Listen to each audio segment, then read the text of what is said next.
की तरफ रुजू करें। किताब मुकद्दस में से बुज़ुर्ग पालूस रसूल का ख़त, उसका तीमुथियुस के नाम दूसरा ख़त है और दूसरा बाब तीसरी और चौथी आयत पढ़िएगा। जी जी जी जी। और जो बातें नीचे है यीशु मसीह यीशु के अच्छे सिपाही की तरह मेरे साथ दुख उठा। मसीह यीशु के अच्छे सिपाही की तरह मेरे साथ क्या उठा? दुख उठा। आगे कोई सिपाही जब लड़ाई को जाता है अपने आप को दुनिया के मुकाबलों में नहीं फंसाता ताकि अपने भर्ती करने वाले को खुश करे। आमीन। तशरीफ रखें। किताब मुकद्दस का ये जो एहतबाब, ये हिस्सा जो हमने पढ़ा सुना, आज चंद लम्हे हम इस पर गौर करेंगे।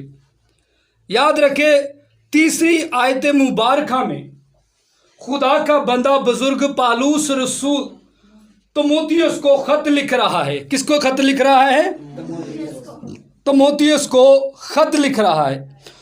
और तीमुथियुस जो है वो पालूस रसूल का एक अच्छा और वफादार क्या था? शागिर्द था। अब यहाँ पर बुजुर्ग पालूस रसूल उसे अपने शागिर्द को क्या कर रहा है? ख़त लिख रहा है और ख़त में उसकी हदायत और रहनुमाई कर रहा है, उसकी नसीहत कर रहा है, उसे समझा रहा है। और याद रखें, यहाँ पर जो खुदा के बंदा बुजुर्ग पालूस रसूल ने बात की है वो एक सिपाही के तल्लक से की है।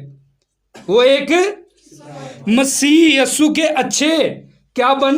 सिपाही, बेहतर अच्छा सिपाही बन, ताकि, और चौथी आयत में लिखा है, ताकि अपने भर्ती करने वाले को क्या करें? खुश करें। अब याद रखें, आज मैं आपकी तवज्जो, आपका ध्यान जो है एक सिपाही की तरफ लेकर जाना चाहता हूं। एक जरा दिलेरी ना, एक सिपाही की तरफ लेकर जाना चाहता हूं। याद रखें, एक सिपाही के अंदर क्या पाया जाता है? अगर सिपाही मुल्क की सरहदों पर है तो उसका काम क्या है? मुल्क की क्या करनी? हिफाजत करनी। और अगर सिपाही शहर के अंदर है उसका काम क्या है? शहर की हिफाजत करनी। और अगर वही सिपाही किसी घर के अंदर है, यानी सिक्योरिटी गार्ड, तो उसका काम क्या है? घर की हिफाजत करनी। याद रखें, यहाँ पर खुदा का बंदा बुजुर्ग पालूस रसूल मुझे और आपको सिपाही से तशबीहात दे रहा है, सिपाही से मुखातिब कर रहा है, सिपाही से हमें सिखाने की कोशिश कर रहा है। सिपाही का काम है हिफाजत करनी। और जो मसीही हैं, जिन्होंने अपने जामे बरे के लहू से धोले हैं, जिन्होंने अपने गुनाहों का इकरार किया है और उसके पाक नाम का बपतिस्मा हासिल किया है, वो मसीह का क्या है? सिपाही। वो मसीह का क्या है जी? सिपाही है। और उस सिपाही का क्या काम है? क्या पता है? हिफाजत करनी। किदी? खुदा की हिफाजत करनी। बाहर बैठी बाजी हैं, यीशु की हिफाजत करनी, अपने बंदियां दी हिफाजत करना। किसने? सिपाही ने। अपने बंदियां की। सही किया जे। सिपाही ने यीशु की नहीं बल्कि अपने लोगों की हिफाजत करनी है, अपने अजीज़ोकारों की हिफाजत करनी है, अपने अहले मोहल्ला की हिफाजत करनी है, अपने रिश्तेदारों की हिफाजत करनी है। और हिफाजत, याद रखे, हिफाजत से मुराद ये नहीं कि उनको रोटी देनी है, उनको ये करना है, वो अगर आप ये कर सकते हैं तो करें, लेकिन इनसे मुराद है उन्हें खुदा की तरफ लेकर आना। आमीन। उन्हें खुदा की तरफ से, दलेरी ना, उन्हें खुदा की तरफ से लेकर आना, ये हिफाजत है जी। अब पालूस रसूल तीमुथियुस को खत लिख रहा है और उसे सिपाही से तशबीहात दी जा रही है, उसे सिपाही बनाया जा रहा है। और तीमुथियुस का काम क्या है? कि अपने शहर, अपने लोगों को खुदावंद यीशु मसीह के पीछे लेकर चलना। एक खादम या एक लीडर की तरह उसे लेकर क्या करना? मसीह के पीछे चलना।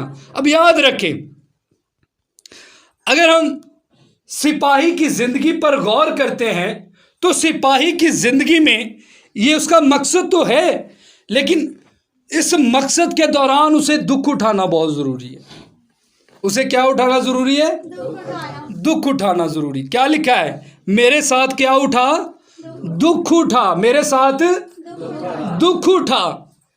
तो साढ़े च कोई है वे दुख चुकना चाहे?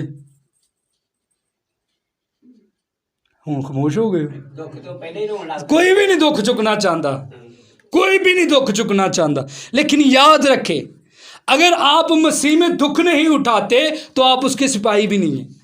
आप उसके सिपाही भी नहीं हैं। सिपाही के लिए लाजिम है दुख उठाना, ट्रेनिंग लेना। ट्रेनिंग लेना।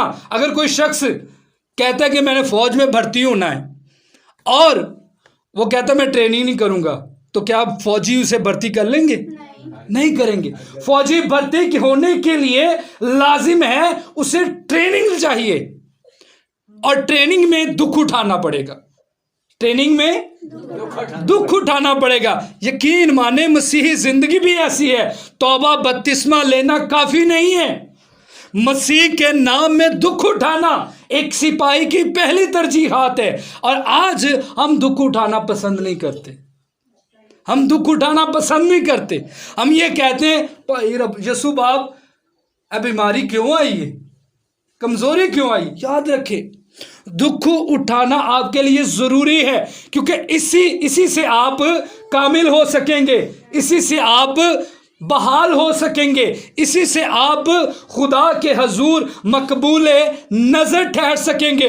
दुख उठाना, दुख उठाना, ट्रेनिंग करना। हो सकता है कि दुख बहुत सारी सूरतों में है, इसकी अलग अलग शक्लें हैं। किसी को माँ बाप का दुख है, किसी को बहन भाइयों का दुख है, किसी को बच्चों का दुख है, किसी को बिजनेस का दुख है, किसी को कारोबार का, किसी को जॉब का, किसी को लॉस का, एवरीथिंग। इसकी बहुत सारी शक्लें हैं। लेकिन अगर आप ईमानदार हैं, आप बिलीवर हैं, खुदा के बेटे यीशु मसीह के फर्जंद हैं, तो मेरे दोस्तों याद रखिए ये आपकी ट्रेनिंग है। ये आपकी ट्रेनिंग है। आप इस ईमान और उम्मीद में कायम रहें कि ये मेरा ट्रेनिंग का सफ़र है, ये मेरा ट्रेनिंग का सफ़र है। और लाजमी एक दिन मैं इस सफ़र को क्या करूंगा? ट्रेनिंग को पूरा करूंगा। अब याद रखें, खुद पालूस की ज़िंदगी पर गौर कर ले। जब दमिश्क की राह पर जा रहा था तो बाइबल मुकद्दस हमें सिखाती है कि पालूस जो है वो नबीना हो गया, उसकी आंखों की रोशनी चलेगी, जाती रही आंखों की रोशनी। यीशु मसीह ने हनन्याह से कहा कि जाकर उसके लिए क्या कर? दुआ कर। अब याद रखें, बड़ी खूबसूरत किताबें मुकद्दस में यहाँ पर बात लिखी गई है। यीशु हनन्याह ने कहा वो तो बड़ा जालिम है जी, वो तो बड़ा जालिम है, तेरे लोगों को पकड़ता है, उन्हें गुलाम बनाता है, उन्हें असीर कराता है, उन्हें कैद खाने के अंदर डालता है। यीशु ने क्या कहा? तू जा, क्या? तू जा और उसके लिए दुआ कर। वो जान लेगा कि उसे मेरे नाम की खातिर दुख उठाना जरूर है। उसे मेरे नाम की खातिर क्या उठाना है?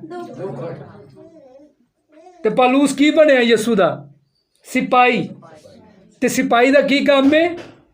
दुख उठाना। अब यही पालूस, याद रखे, पूरी बाइबल मुकद्दस के अंदर सबसे ज्यादा खतूत अगर किसी के हैं तो वो पालूस रसूल है। 14 खतूत इसके हैं, 14 खत इसी के हैं। आमीन। क्योंकि मसीह का सिपाही था और बहुत सारी मुसीबतों ने घिरा, बहुत सारी परेशानियों में घिरा, बहुत सारे दुखों में घिरा, लेकिन अपने ईमान में कायम रहा, अपने ईमान में कायम रहा, बरगश्ता नहीं हुआ। तो असी कहते हैं यीशु मैं तौबा भी की, बपतिस्मा भी लिया, बीमारी क्यों नहीं जाती? क्योंकि दुख नहीं उठाना पसंद करते, दुख उठाना नहीं पसंद करते। इसलिए याद रखें, अपनी तौबा से बरगश्ता ना हो। आमीन। Hallelujah, hallelujah, hallelujah. आगे बढ़ते हैं। याद रखें, अगर हमारी ट्रेनिंग है, अगर हमारी ट्रेनिंग है तो लाजिम है हमारा ट्रेनर भी कोई है, हमारा ट्रेनर पता ना किनू कहते हैं? नहीं, कप्तान जो ट्रेनिंग। आप किसी क्लब में जाते हैं, जिम क्लब में जाते हैं, आप वहां पर एक्सरसाइज जब करते हैं तो वहां पर क्लब के अंदर एक ट्रेनर मौजूद होता है। वो आपको बताता है कि जनाब यहां पर आपने एक्सरसाइज ऐसे करनी है, यहां पर आपने पुश ऐसे लगाने हैं, यहां पर आपने डंट राड ऐसे करना है। उसका नाम होता है ट्रेनर, जो आपको सिखाता है, जो आपको ट्रेनर का पता लग गया। अब याद रखिए, लाजिम है कि अगर हम ट्रेनिंग कर रहे हैं तो हमारा ट्रेनर भी कोई है। हमारा ट्रेनर भी हमारा ट्रेनर कौन है? खुदावंद यीशु मसीह। आमीन, हालेलुया। हमारा ट्रेनर खुदावंद यीशु मसीह है। याद रखें, वो हमें दुखों की ट्रेनिंग ऐसे ही नहीं देता। पहले उसने बाप यहोवा से दुखों की ट्रेनिंग हासिल की है। बाप यहोवा से क्या कहा यीशु मसीह ने? मैं अपने आप से कुछ नहीं करता, जो कुछ मेरा बाप मुझे कहता है मैं वही करता हूं। और शायद हम ये समझते हो, हम ये सोचते हो कि जी मैं बड़ा दुखी बंदा हूं, मैं बड़ा मुसीबत च घिरिया हूं, मैं बड़े कर्ज दे थले आया हूं, मैं तो दुआ जोगा टाइम ही नहीं है, मैं दिहाड़ियां लानी है। हम समझते हैं कि हम बड़े दुखी हैं, हम बड़े, लेकिन याद रखें ये एक ऐसा ट्रेनर है, ये एक ऐसा ट्रेनर है। अगर आप इसकी जिंदगी पर गौर ही कर लें तो आपके दुख किसके आगे कुछ भी नहीं। आपके दुख किसके आगे कुछ भी नहीं है। याद रखें, वो ऐसे ही नहीं हमारा ट्रेनर बना, उसे जिंदा सलीब पर चढ़ाया गया। पहले कौन सी सलीब? ये वाली सलीब थी ना, जिंदा इस सलीब पर उसे चढ़ाया गया, जिंदा। उसके हाथों पैरों में क्या ठोकेगे? कील ठोकेगे। उसके सर पर कांटों का ताज रखा गया। वो चेहरा जो नूर की मानित था, उस चेहरे की दाढ़ी नोची गई, थूका गया, लान तान की गई। साढ़े दुख बोते है कि ओदे बोते सी ते वे साढ़े दुख ते कुछ भी नहीं ना होए, कुछ भी नहीं ना होए। अब वो उसे ट्रेनर ऐसे ही नहीं बनाया गया। याद रखे, उसने पहले दुख को उठाया, उसने यहोवा खुदा से ट्रेनिंग हासिल की, बाप की मर्जी को पूरा किया। यीशु मसीह ने क्या कहा गतसमली बाग में? ऐ बाप, मेरी नहीं बल्कि तेरी मर्जी पूरी हो। यानी वो हिस्सा जो दुख का हिस्सा था, वो हिस्सा जो ट्रेनिंग का हिस्सा था, खुदावंद यीशु मसीह ने उसे पूरा किया। और लाजिम है मेरे शिशु, अगर आज आप ये समझते हैं कि मैं बड़ा कर्ब की ज़िंदगी जी रहा हूँ, मैं बड़ी परेशानी की ज़िंदगी जी रहा हूँ, तो यीशु मसीह को अपना आइडियल बना ले, यीशु मसीह की तरफ अपनी आंखें ले जाए, आपको अपने दुख कम लगेंगे। आमीन। इसलिए याद रखें, वो अपने लोगों को, अपने सिपाहियों को, अपने फर्जंदों को खास ट्रेनिंग देता है। क्या देता है? खास ट्रेनिंग। ये खासम खास है जी, ये खासम खास ट्रेनिंग है। अगर आप इन दुखों की ट्रेनिंग हासिल नहीं करते तो आप मसीह के फर्जंद और सिपाही भी नहीं बन सकते। यीशु मसीह बाप का बेटा इसलिए बना क्योंकि उसने उन दुखों को, अयाम को क्या किया? पूरा किया। यीशु मसीह ने सलीब पर क्या कहा? अब तमाम हुआ। क्या हुआ? तमाम हुआ। इसलिए याद रखें, यीशु मसीह को ये शर्फ हासिल हुआ, यीशु मसीह को ये मुकाम मिला कि वो बाप का क्या बने? बेटा बने, क्योंकि उसने बाप की ट्रेनिंग को पूरा किया, बाप की मर्जी को पूरा किया, बाप के हुक्मों को पूरा किया, बाप की ताबेदारी की। और ये अच्छा और सच्चा बेटा ही कर सकता है, नामख्तूल बेटा नहीं कर सकता। नामख्तूल बेटा नहीं कर सकता, अच्छा सच्चा बेटा कर सकता है। आज हमने दुनिया में देखे हैं, मैं ऐसे बहुत सारे लोगों को जानता हूं जो बरगश्ता हो जाते हैं, अपनी बातों से, अपनी कामों से फिर जाते हैं, चंद पैसों की वजह से, रोटियों की वजह से वो अपने ईमान को बेच डालते हैं। याद रखें, हमें खुदा की तालीम में कोई कंप्रोमाइज़ दिखाई नहीं मिलता। आमीन। इसलिए आज मैं अपने लिए दुआ करूंगा, आपने अपने लिए दुआ करनी है। हमने खुदा के हकीकी सिपाही बनना है। हमने खुदा के हकीकी सिपाही बनना है। हमने खुदा के नाम को अपनी जिंदगियों में पहला दर्जा देना है। आमीन। तो मैं चाहता हूं कि हम एक मरतबा फिर अपने कदमों पर खड़े हों और अपने हाथों को उठाकर दुआ करना शुरू करें। हालेलुया।